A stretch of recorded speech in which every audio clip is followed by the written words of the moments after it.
Hey, folks. I think I've put this off for long enough. Let's see what happens.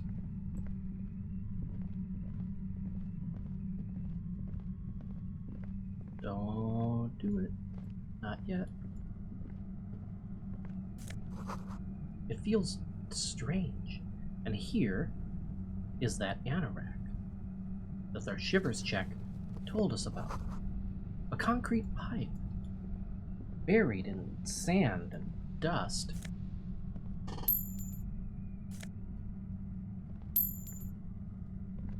Oh, no.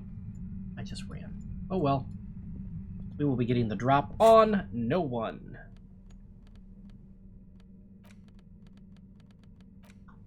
Polar anorak. A word I learned because of Trilby's notes. Layers and layers of polyvinyl and artificial sheepskin make this coat ideal for traversing snowy plains on dog sledges. Somehow you knew it would be waiting for you underground, in a sunken pipe, and you found it. It's as if the city gifted it to you, to keep you safe. +1 composure under the polar lights, +1 shivers, gift from Le Revacholière. I think the purple might be a little more important. We'll find out. Easy. Suddenly, your entire body is paralyzed. Aggressive white noise fills your skull. A strange pain, like you've never felt before. Through the static, you hear a woman's voice. It's like 1,000 radio stations are being blasted into your head all at once. But her words are the only ones you can make out. I know you're feeling pretty uncomfortable right now. Don't move too much or fight it. That'll just make it worse. Says the shadowy figure by the machine. Can't say it's a pleasure, officer. I was really hoping not to make your acquaintance. But here we are. Honestly, I get that a lot, ma'am.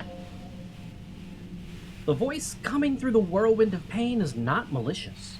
She doesn't want to hurt you, but she has to. Doesn't wish to hurt you? Not according to your ear canals. Wait, no, not even your ear canals. This is going directly into your neural pathways. Will covering my ears help? No, buddy, that's not gonna help. You can't shield yourself from this. It's an entirely new type of experience. Way worse than all the previous ones. Yeah, take out all the good parts of Pyrhalidon, leave all the bad parts, and make a brain bomb. In a constant state of exploding. That is this. Don't focus on the pain. Focus on doing your job. Tell her she's under arrest.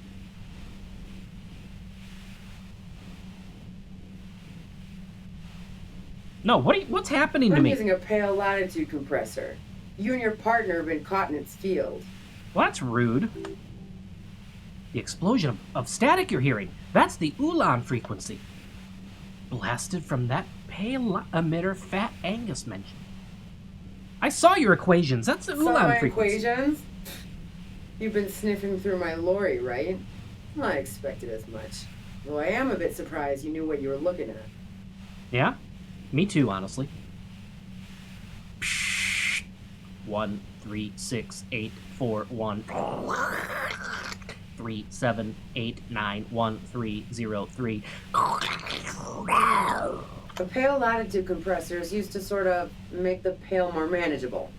With a lot of these, you can force a radio signal grid on the pail.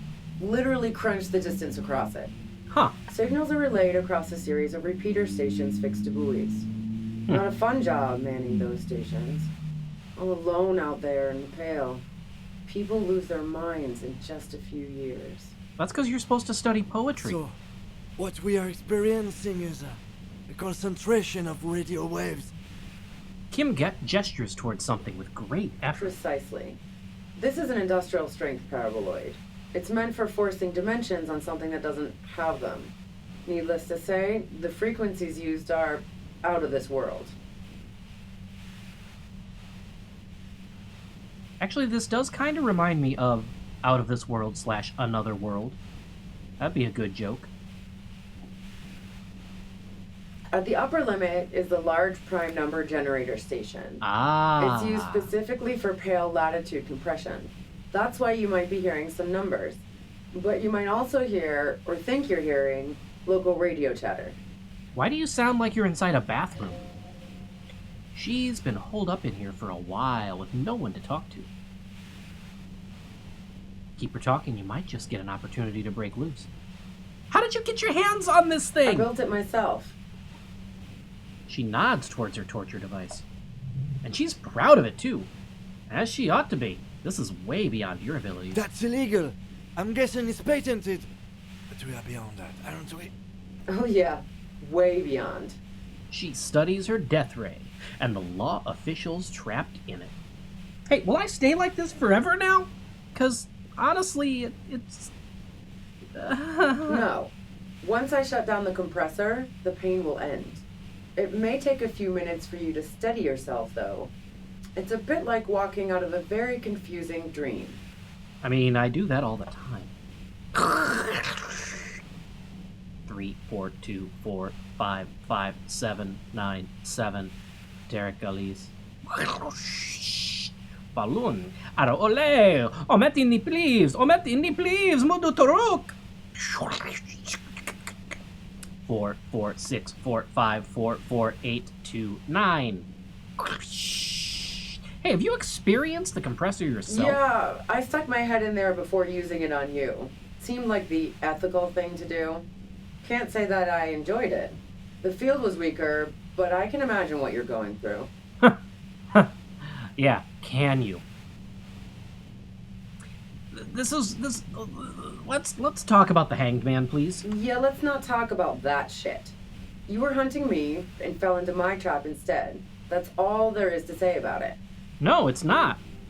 So she thinks of you as hunters, not cops, and herself merely as prey.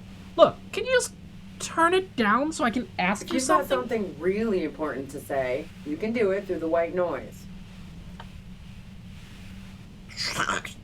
2, 3, 6, 1, 8, 9, 2, 8, 1. If you're looking for a deal on mattresses, Studio Speed Freaks. 2, 3, 5, 6, 7, 3, 2, 9, 7, 1, 1. Oh, Rosaline. Ba, ba, ba. Damn this.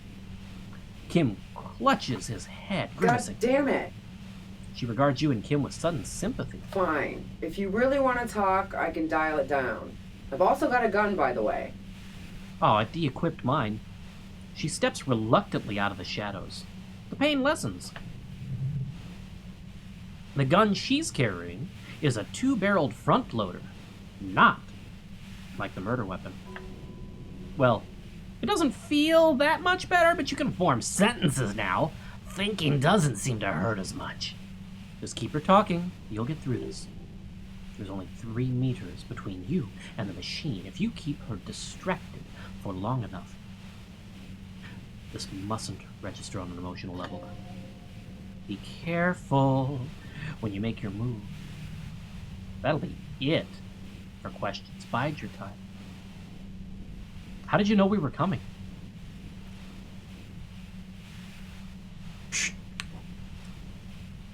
Oh, I don't have a prop with me. I wasn't thinking that part through. I found you in the passages, and I've been prepared for quite a while. By hiding bullets under floorboards? So you found my shack, huh? I'm not surprised. Her tone is bitter. She thinks she's been betrayed. She didn't rat you out, by the way, the washerwoman. So nice. That's one knife I didn't want to find in my back. As opposed to all the other knives she's finding there now. Hardy, for one. Yeah? Preparing for the worst? I was. Before I caught you in the pale latitude compressor. I'm fine now. That's her admitting the bullet was an emergency exit. Did you shoot Lily? No. I didn't do it. I only helped stage the lynching. Though I doubt that makes much of a difference to you. Who ratted me out, by the way? Was it Titus? No. He wouldn't have broken first. No, you're right. Glacia was the first to share her suspicions. Oh, She smiled sadly. I knew the kitten had claws, but not like this. But she couldn't have known I was on the coast. How did you find me? Titus did tell me, but it took some convincing. Oh, fuck. Took some convincing my ass. And those guys liked me. I know it. If this is what happens to people whom people like? A dull despair is creeping into her voice. How the fuck do the rest of you get by? Wait, wasn't it you who called me the human can opener? It's not personal. Just popped them open. I did, didn't I? And now you've come for me. Huh. But fuck them all the same. That did make her forgive them. A little. I do it by asking questions. And I have some for you too. Like what? She adjusts her grip on the gun. I already told you I didn't do it. A strong moral compass. She still wants the case. Or she still wants the opportunity to make a case for herself.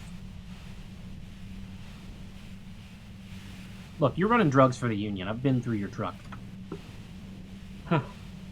So hard a gold Tommy fucked me over too. Never trust a musician. Hey, I take that a little personally.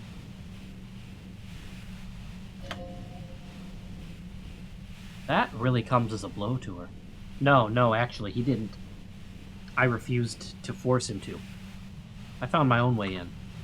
Okay, great. You got into my lorry on your own. What now? You gonna arrest me for drug trafficking? A bitter smile. But beneath it, she's relieved that Tommy didn't betray her. And honestly, I'm still glad that I didn't force him to. You're a criminal. I can't trust anything you say. Well, that's your prerogative. Yeah, that's why I'm the law. I'm the law! You got a financial incentive to kill the Merc. Man, it's to get away from all that murderous shit that I left Jamrock, my previous employer, for the Union. Ugh. Kim is unable to articulate his question. She deliberately avoided naming the mob she worked for. You might be able to find this out later.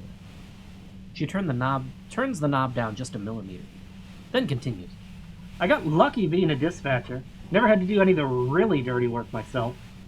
This gun, She glances down at it. has only been used for self-defense against serious scum. There. It's going to be easier to reach the machine, right? But you're threatening us with it. Based on what I've heard about you, you are serious scum. She responds, holding your gaze. There's a sinister note in her voice. Even with the gun and the compressor? She's afraid of you. You have an alibi for when Leslie was shot? Man, I was with the boys the whole night.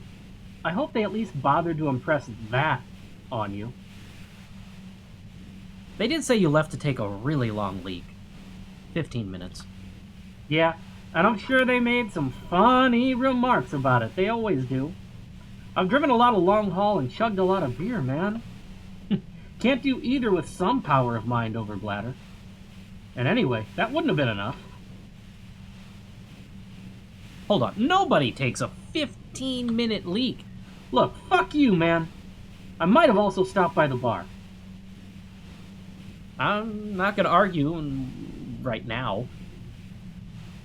Our investigation has shown that 15 minutes was just enough time. Okay. Now I'm curious. Please explain. You play pinball much, kid? No, not since I was 14 and hanging out at the only diner in Dardenne. Haven't been into low-risk, no-reward games since moving into the city. Why? There are some mysterious pinball machines in some pretty mysterious rooms in the Whirling. Yeah, and probably some ghosts from the time of the Suzerain. I'm not really interested in supernatural mysteries. Sorry, supernatural? Look, I'm reading the script, okay? Fair enough.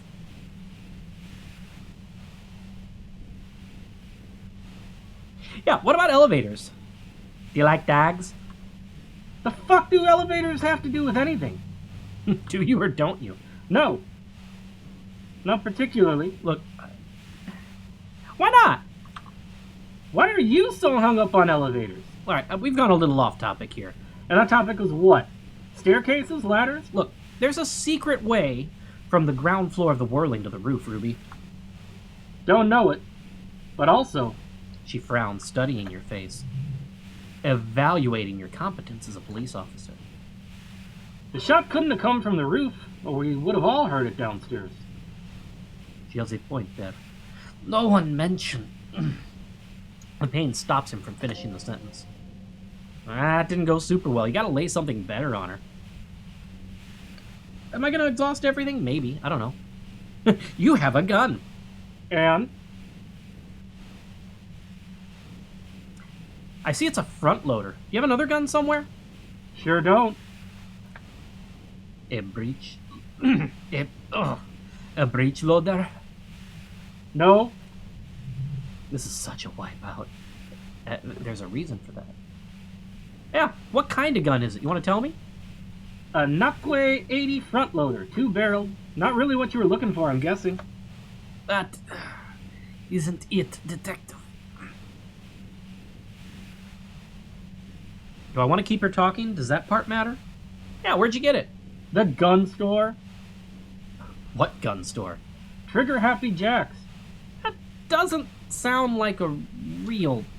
What'd you think, that I'm gonna squeal on my gun supplier? Sorry, I'm not that kind of girl, officer. Do you collect guns? No, they're not practical. They break too often. A doubt creeps over you. She sounds so sure of everything. So not guilty. We've already established this. We know.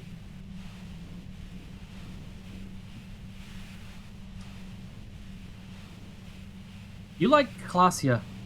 No. We'll ask about Lely. Was he a likable person? I didn't like him. Hardened mercenaries aren't particularly likable types. Nothing more personal that you had against him? Maybe his way with women? You think I was envious of his conquest? Look, pussy's not a problem for me. And definitely not a reason to off someone. See her confident gaze? Her toned arms? Yeah, she wouldn't have much trouble in the intimacy department. Did you feel protective of the Union? Yeah, sure. And I didn't like Wild Pine sending in those foreign hirelings. Me and a fuck ton of other people around here. She didn't hate him, okay? Alright, I have other questions. Did you like Klasia a lot? I consider her a good friend, yeah? But you wanted to be more than friends? Oh, so that's where you were going with this. She said you wanted to run away with her. That's a very sentimental way of putting it. We both had pasts we didn't want to catch up with us. And we enjoyed listening to music together. Why not go on a road trip? The lieutenant watches her expectantly, occasionally shaking from the pain. Okay, fine. She rolls her eyes. I was into her. Klasia was into me too for a time. I know it. We even fooled around once. And yeah, after that I thought maybe we could make a go of it. She touched that radiant beauty? That silver wellspring of desire? Then what happened? She rejected me with some wishy-washy bullshit about how she was confused because she felt so close to me and valued my friendship so much and how guilty she felt for leading me on. I knew that wasn't the whole story, but I thought, fine, I'll take it and move on. No ill will there. Wasn't a problem for her. I wish I would have known that part before I voiced that one that way. Klasia said you got very angry when she started seeing Lily. Yeah, one night when we've both been drinking, I said some heated things about how dangerous her patterns with men were. I believe that. I was a little worried she'd blow it out of proportion in her head. All the drugs she was doing could make you feel like you're living in a DeLorean tragedy. And despite everything, you helped her by staging the lynching? Yeah. The girl seemed terrified. The Merc was beyond caring what happened to his mortal coil. It was a no-brainer. I'm not asking the rest. Go ahead, it's your body. And mine too, he thinks. But keep on. This must be done. Hang on. Let's go back to that for a second. Is peeping one of your hobbies? Wow, kissing, pinball, and now peeping? I'm just not following your insinuations, detective.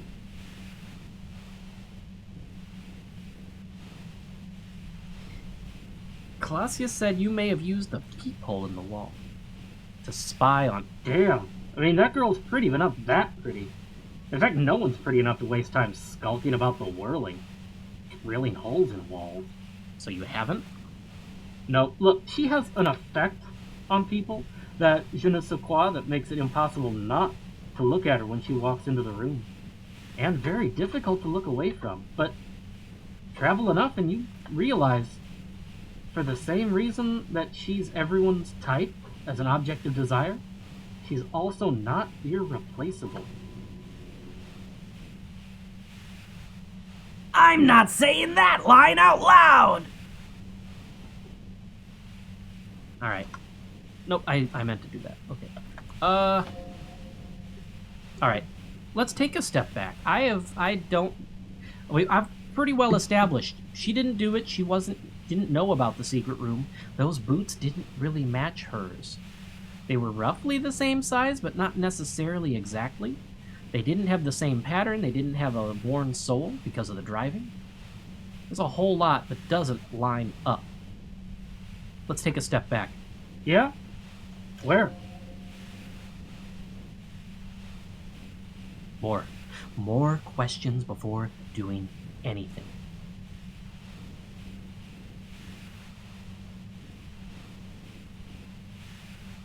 Alright, so what happened Sunday night? Tell me your version. She eyes you warily, as though gauging your sincerity.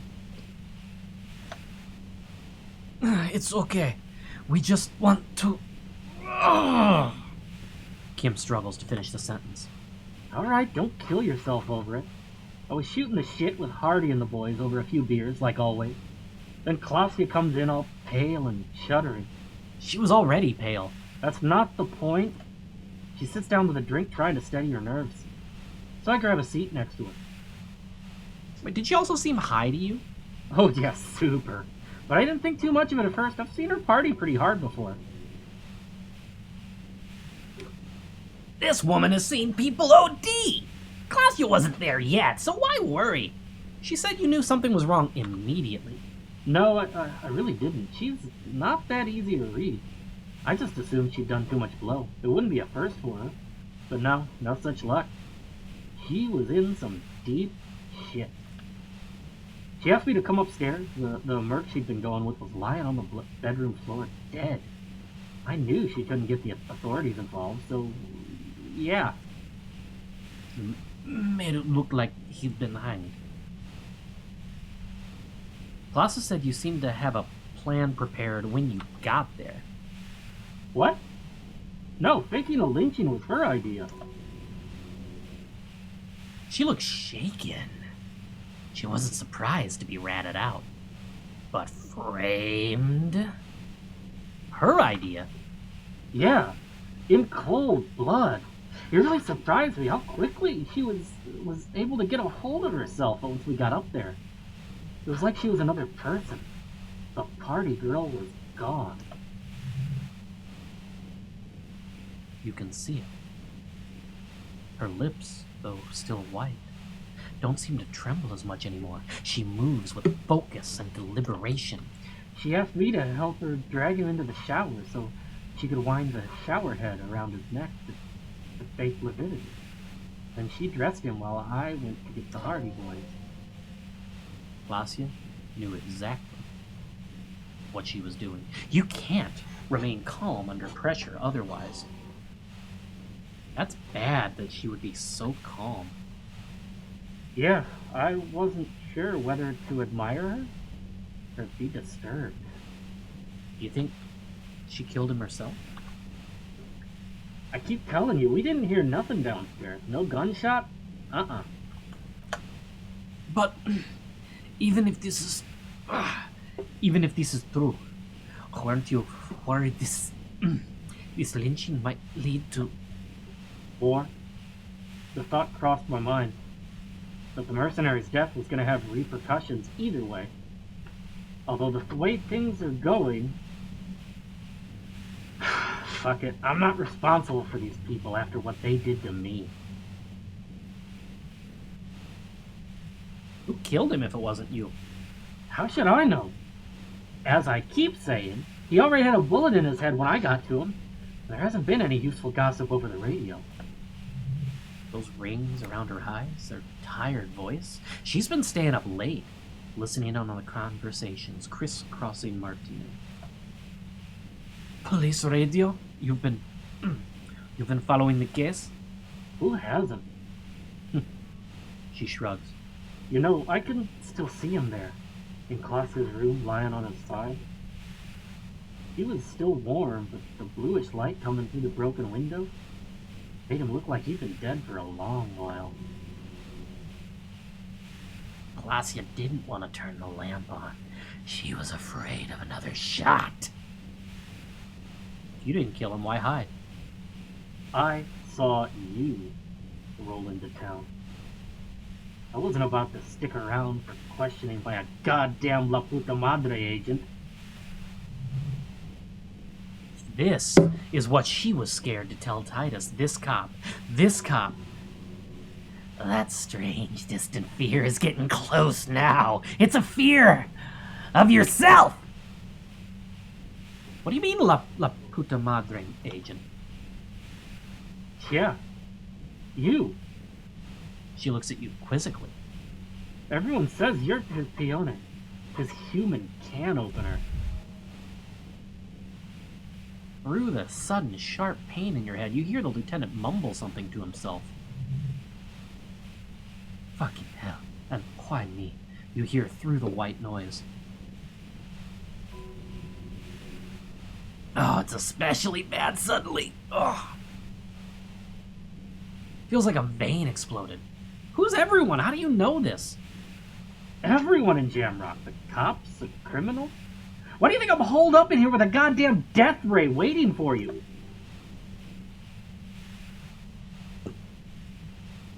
If she knows that about you, then she must know your real name, too. What the hell kind of conclusion is that?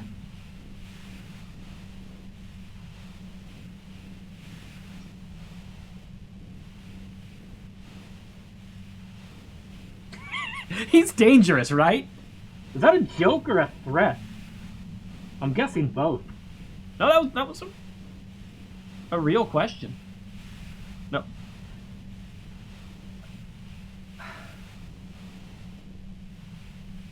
Look, I know I'm supposed to know all about this, but I've lost my memory recently. Yeah, sure. She doesn't believe you.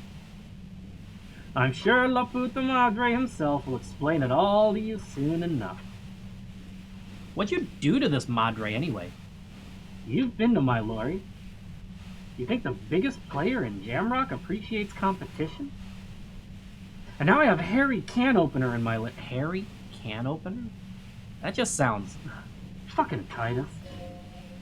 She's not going to change her mind that easily. She still perceives you as a threat. Wait, one thing, possibly small, but she said you rolled into town. Was that you singular or plural? Hey, when I came into town, was there anyone with me? Yeah, you had your death squad with you. What happened to them anyway? Who was in this squad?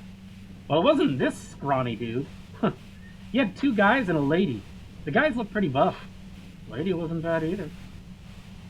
What else can you tell me? One of the guys seemed chipper, a blonde. The other had a brooding something other about him. And the woman, she was the only one in uniform. All were carrying. That sound about right?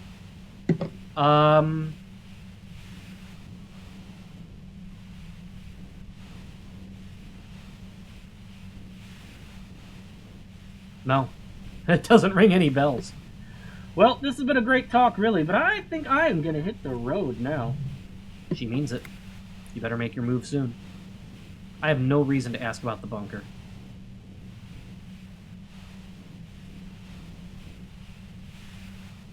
Cap it!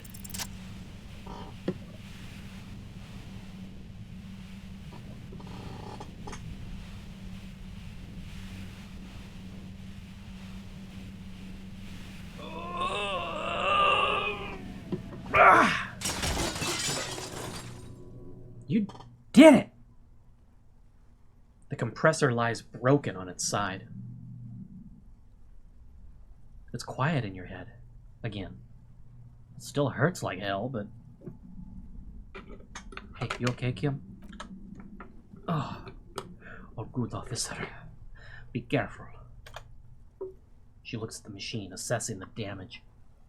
Her hand trembles. Ah, fuck it! She puts the barrel of the gun into her mouth. Do I get the chance? What are you doing? Problem solving. Ma'am, put the gun down. That's not the solution to your problems. You are... She's truly desperate. She thinks she has no other options. You want her to live? You need to give her options. What options? You know. Maybe I can still talk her out of it? This is how you talk her out of it.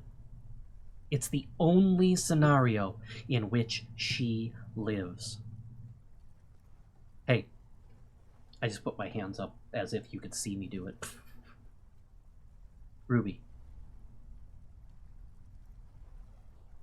Just walk away. She stares at you, frozen, the gun still in her mouth, eyes filled with dark intensity. Then something shifts in her. Gratitude. Doubt. She's still ready to go. Her neck and shoulders relax and her grip on the gun loosens. Just fucking go, okay? Before I change my mind. She runs past you, then past the lieutenant, and disappears into the darkness of the tunnel. Good call. The lieutenant is still unsteady on his feet. Are you sure? Yes. I'm sure. I would have done the same had I not been incapacitated. I think she didn't do it. Kim looks around, then points to the back of the cavern. Or then. We should check it out.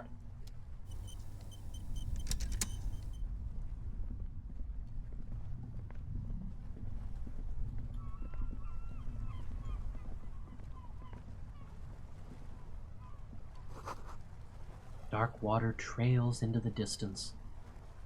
There is no way out. Good, because I need that right about now.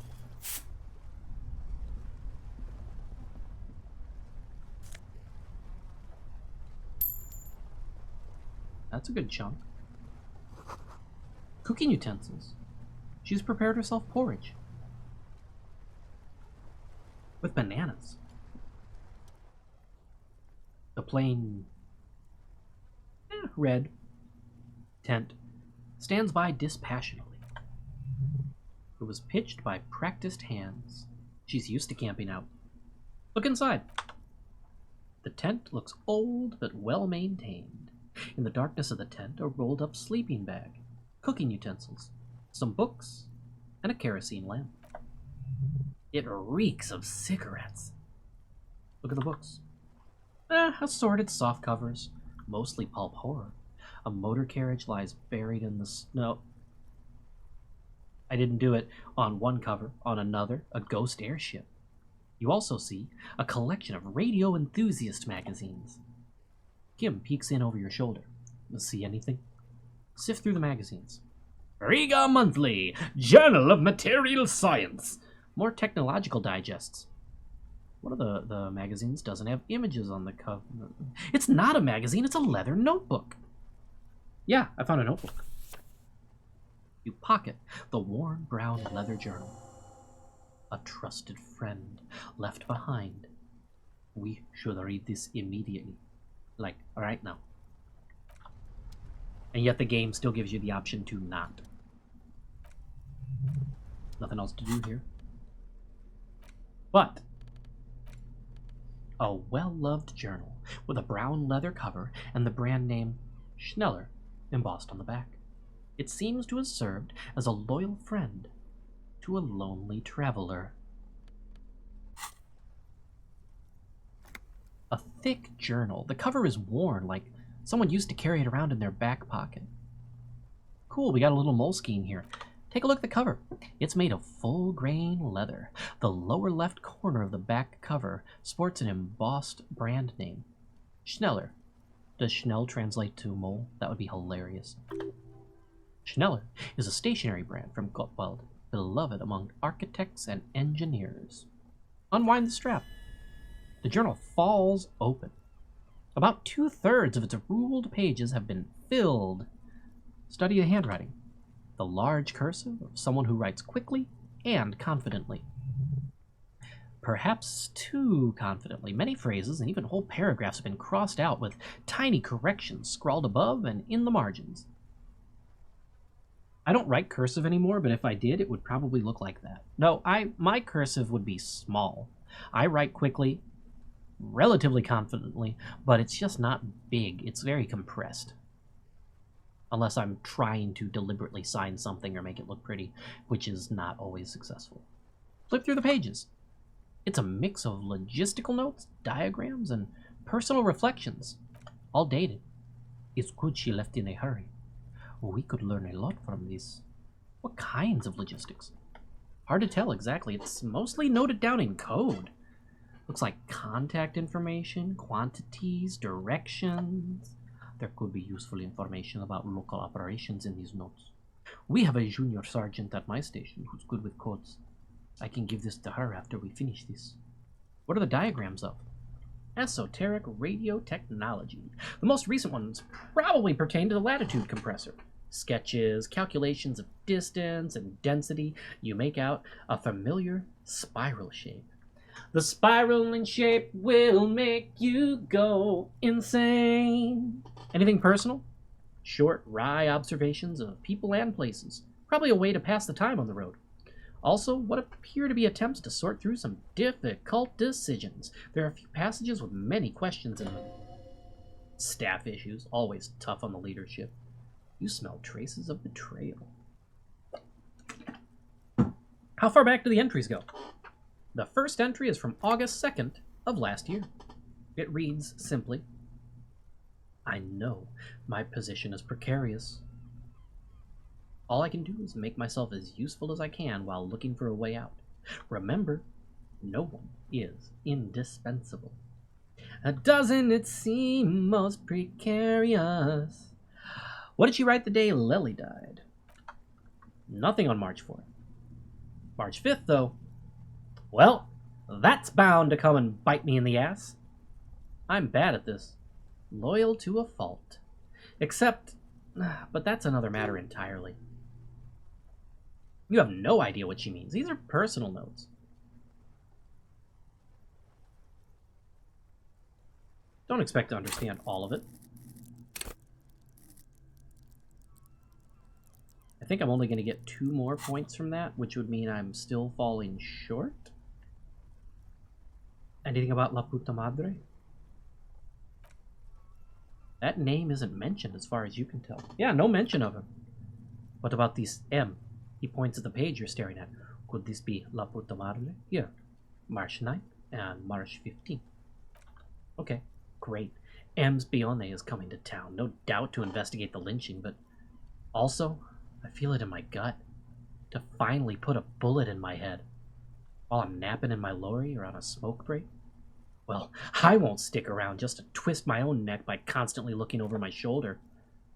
Then again, isn't that what I've been doing ever since I got the call? The call? Did M call her personally? Why? Were you supposed to find her, even apart from the investigation? On M's request? No, you wouldn't do something like this. This must be a mistake. You didn't follow through. You should have shot her in the head. No, this is a coincidence. I would never kill people for a mob boss. The thought steadies your nerves. The journal stops shaking in your hand. Read the entry from March 12th. Been holed up here for 3 days now. I'm used to being alone and all, but I don't know when I'll be able to leave or if I'll be ratted out. They will rat me out, of course. I've made it a point to believe the best in people, the boys, for example, but experience tells me... Did M feel truly betrayed by me? I was feeling threatened. He'd have to know if he threatened people, they'd take measures to protect themselves. Even I know that. Economic measures first of all. Gotta make a living, right? I can still hear his voice in the receiver. Taste the plastic. The entry ends abruptly. Look at the cover again. We're gonna do this anyway, and I am going to... Oh, no, hang on, you wait.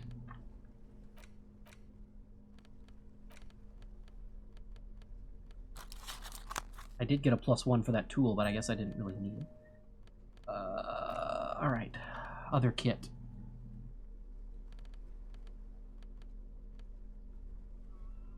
Not encyclopedia. Logic.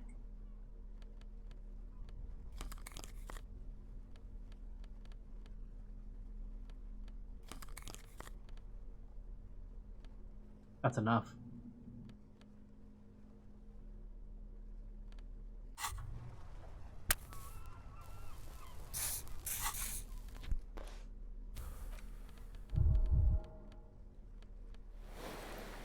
What I might end up needing, though, is more health.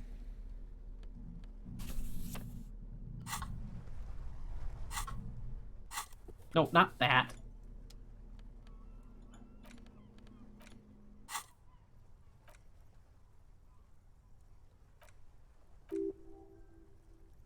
She is referring to betraying her previous employer. Does this suggest she did it in self-defense? Interesting. Interesting. What's the most recent entry? Conclude with the journal. The most recent entry is from today. It reads, even when I leave here, if I leave here alive, what's my next move? Staging a lynching is a crime, even if I'm not accused of murder on top of that. Forever on the run? Not really my idea of the open road. Man, I was really looking forward to winning. Lieutenant taps on the page. It looks like she might have been framed. Kim, am I really a La Puta Madre agent? He looks you straight in the eye for a moment. Then sighs. No, I don't think you are. Ask someone of your precinct if you want to be sure. He truly does not believe that you are. Perhaps he shouldn't be so trusting. His trust is well placed. You aren't. You can feel it. Okay, honest statement. Given how volatile we are and how problematic our abuse and issues are, who the hell would want us on their payroll? I could ask the same thing about the Revachol Citizens Militia. Look, Kim, that was rhetorical, and shut up. Point taken. If she didn't do it, maybe it's good we didn't catch her. I wouldn't go so far as to say that. We do have other reasons to arrest her. Besides, I'm not sure her life as a fugitive is going to be much better than with us. Especially if she has problems with the Madre. Who do you think killed the Merc?